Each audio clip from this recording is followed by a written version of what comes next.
All right, it is After Dark with Daddy Freeze and the Lobsters. What's going on, Amal?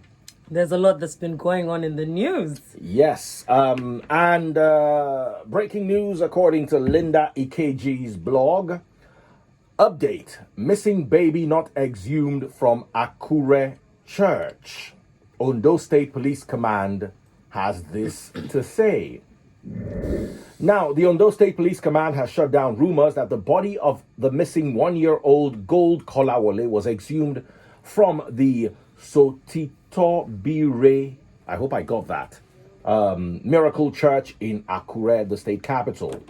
Some youths in the state capital stormed the church premises this morning and set it on fire, following rumors that the body of Kolawole who went missing in the church in November, was exhumed from the altar.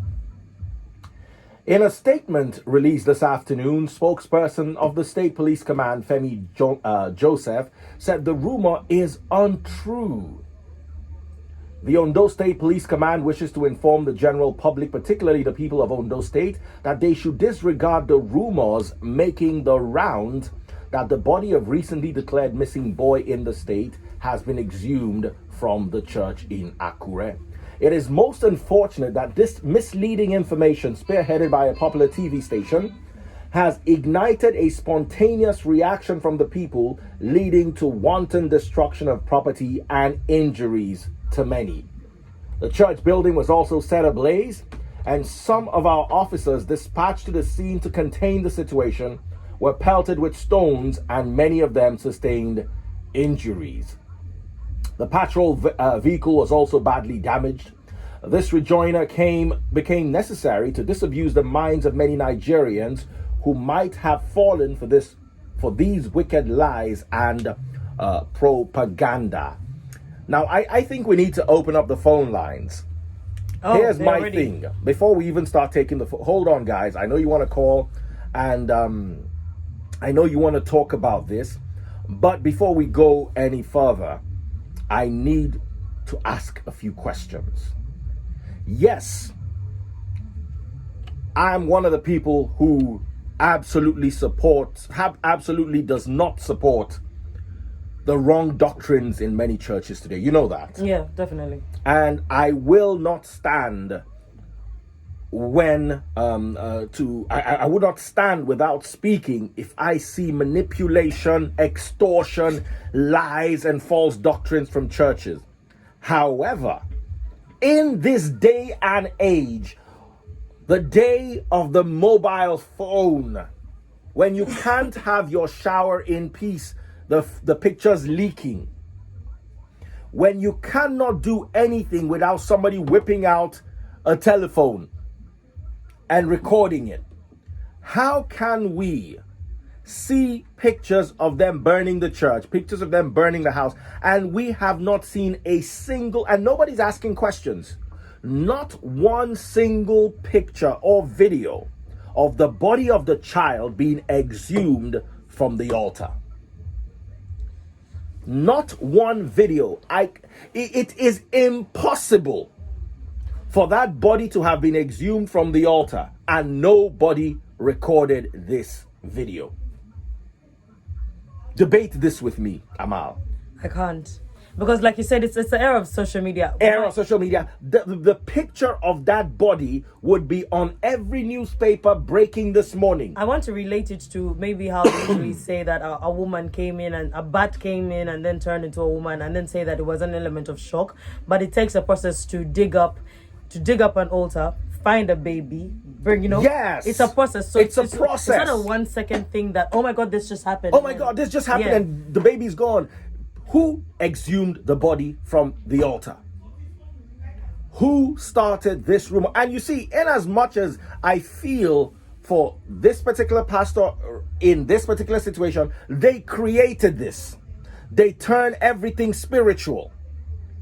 A bird flies into a church or into your house, it is a demon, it is this is the result. People have their false spirituality awakened and everything is a demon. I was in the car today and a certain lady called me who, listening to her story, I know she is suffering from one psychological malady or the other, was telling me her case was spiritual. And I could tell that, look, you need help. This is not spiritual.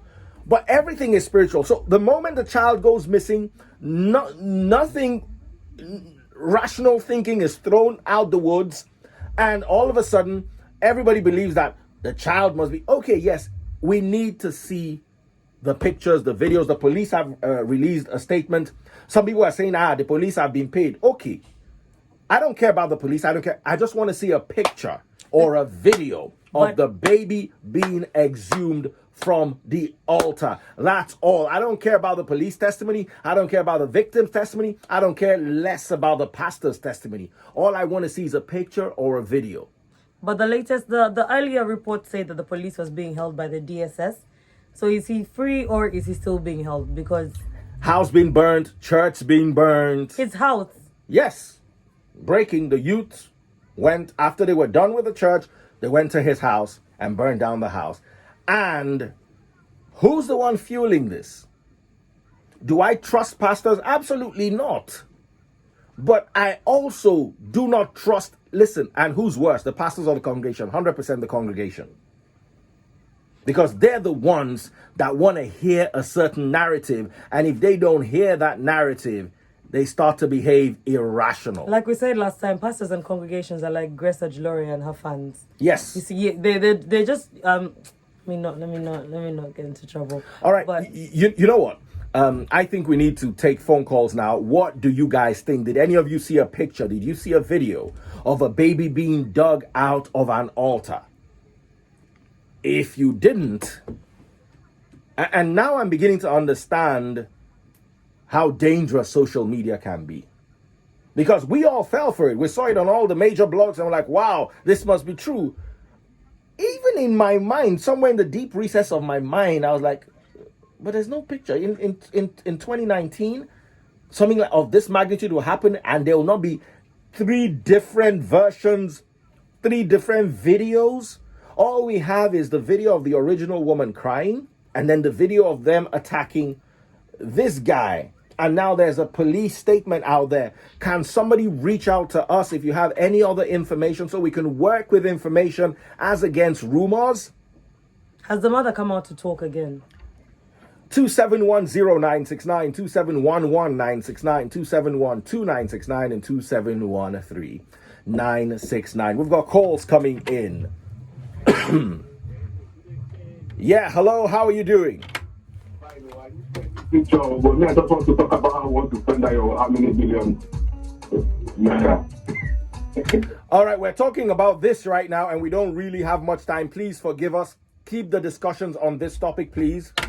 Okay. On that note, I talk about. All right, God bless you. Any more calls? 2710969, 2711969, 2712969, and 2713969. Hello? Yes, sir. Good evening. Go ahead. My name is Richard from All right, Richard, make sure your radio is down and go ahead with your contribution. The thing is like, as the layer of best social rely on it. Even his man might be innocent, but at least now they are job now. Pastors, this is what they do to see people now. Let him work it out himself. That's your opinion. This is what he likes. As far as they can handle the whole issue of blessings and everything, make it handle this one too now. So it happens a lot. So we should try and work. So are you suggesting that maybe perhaps the pastor didn't pay his tithe? No, apparently he paid his tithe. He paid his tithe. That's why. All right. More calls coming through. 2710969, 2711969, 2712969, and 2713969. Yes, hello. Good evening. How are you doing? I'm fine. I just listened to you now, and I think you are quite right. You are quite right because we base things on speculations and rumors, which is not the right thing. Do you think that the over-spiritualized state of the average Nigerian is contributing negatively to our development as a people and making, you see, it's working two ways. Every problem you have is spiritual. Every solution you need is spiritual. And look at this, for instance. What's your take on this? Definitely, my own faith does not allow you to believe on spiritual, everything spiritual. You have to look at your personal attributes and personal characters and behaviors so that you can correct yourself. When you place your hope on people that based on prediction, you are not going to make it in life. So that's my own faith. Anyway. All right, thank you very much for that. More calls coming through. Hello.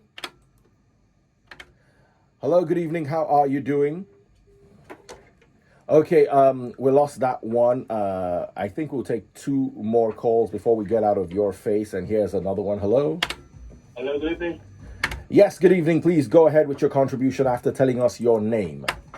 Okay, my name is Ike. I'm in traffic to be listening to you, and I can't help but feel like this is like what really happens in this part right now.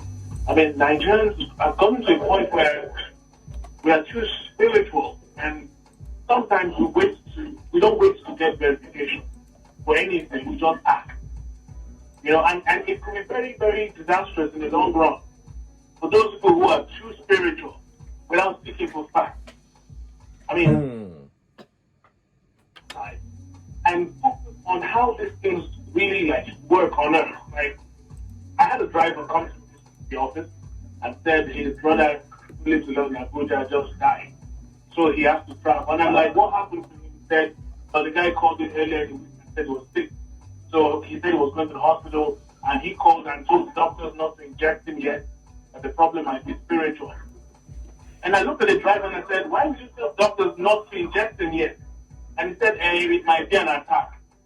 And I'm like, who are you to say that? It's a disease attack. You let the doctors work on him. He might have a medical problem. How would you call the doctors from Lagos to Abuja and ask them not to inject him? And now the guy is, God rest his soul. And I'm thinking to myself, when do we stop this talk about the thing that happened to my relative is a spiritual attack, What if it's just medical? Where do we draw the line? Keep that part of the over spirituality and solve this problem of medical solutions. You thinking that someone died and a child has been exhumed in a church, no fire, nothing whatsoever, the spirituality you kicked in and you are burning, you are destroying. Absolutely. It is after dark. One more question, one more call right here. Hello. Yeah, how are you doing? Very well, thank you. Please go ahead with your contribution. Please let me declare my sentiment. That pastor is a fake pastor. Yeah. And I'll give you why. I listen to your program every weekend, every Sunday. When the incident happened, that 1.5-year-old boy was missing in the church. That pastor, there were about 13 women attending to the children in their own department here. But suddenly, I listened to the woman and I followed the story from the beginning to the end. And eventually, when they went to the hospital, the pastor, a man of God for that matter, refused to even empathize with the family of this lady. The police drove her away. She had to go to the State House of Assembly in Ondo State. They followed that matter again. They went to the what do you call this people now? The people defense corps. They couldn't do anything. The police could not. If I told you that you did something wrong, they have to invite people. If nobody was arrested, about 13 women were working for the church, and the pastor told them they were going to find her. If eventually the pastor ran away, he absconded for more than how many days? Some people called the pastor. He never picked his phone. Is he a man of God? Nobody is saying he did anything about it. But it's truly, if you see this pastor, how many policemen walk around with him? And they can't, those days, they interviewed them. They said they don't know anybody called this pastor. This man is not even a member. So it's a serious matter, and I think there should be, I don't trust this pastor. This pastor might even orchestrate the fire in the church.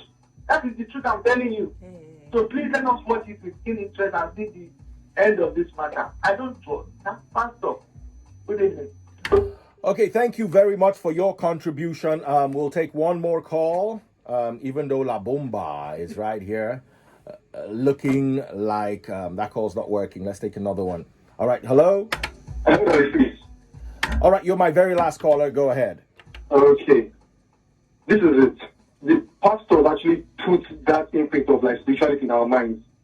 So now the pastor was looking at the same people he was preaching to, giving them the same, that same notion. Now they are against him. So he actually did it. So whatever is happening to him right now, I think was the foundation of what he has been living. So I don't have any pity on him or anything like that. All right. Thank you very much for your contributions. I'm going to say something.